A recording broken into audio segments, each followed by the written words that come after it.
On page 145 they say add alcohol to water to sterilise it. This is an interesting use of alcohol. Depending on water availability in the sources, this would likely become a thing again in SHTF. What they don't do is tell you the percentage of alcohol you need to add to adequately sterilise the water.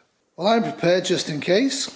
However, I will point out to you, getting scientific information from preppers is often hazardous for your health. This book, I suspect, isn't just what they actually know for certain, but what they've read up on and what they think would make good information for the book. They have not tested it adequately. For example, it's well known that alcohol makes water sterile and safe to drink. This is completely false. This is not true.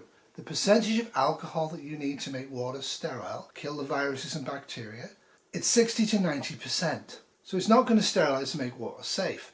Adding a little bit of alcohol to contaminated water might make it more safe than just drinking out of the stream, but it in no way is going to sterilise the water.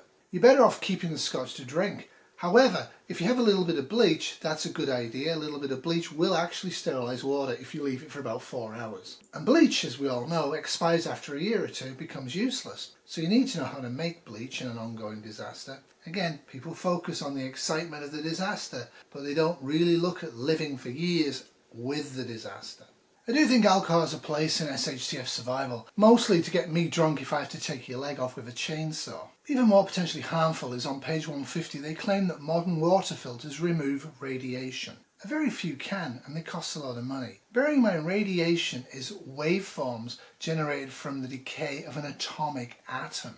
Very few filters will remove radiation from water contamination. This is one that claims it can. It's a modular system. It kept the instructions. This is the third of 3 modules. This is the one that will remove radiation. Only heavy metal atoms. Got this as a Kickstarter. It's a backup. I really hope I never have to use this. If I do, it'll be strictly just for drinking and only from drinking from contaminated sources. You need a Geiger counter for that. This is a water filter I do recommend for camping, hiking and in a disaster. It works very easily, it's very reliable. I've used this for years, I recommend this. But it really won't get rid of much radiation in the water. On page 154, I agree about water tablets, but there's something about water tablets that most people don't know and Selco and Gowan do not tell you. If you drop the tablet into water, you have to wait about 4 hours for most water for it to be purified. Now if it's extremely clear water, maybe you can get away with an hour or 2. But there's one thing about using water tablets that people don't mention. If you drop the tablet into a clear bottle that allows sunlight in and leave it in the sunlight, after 4 hours you will strongly smell chlorine. However, it won't be sterile. It actually is deactivated from sterilisation by exposure to sunlight.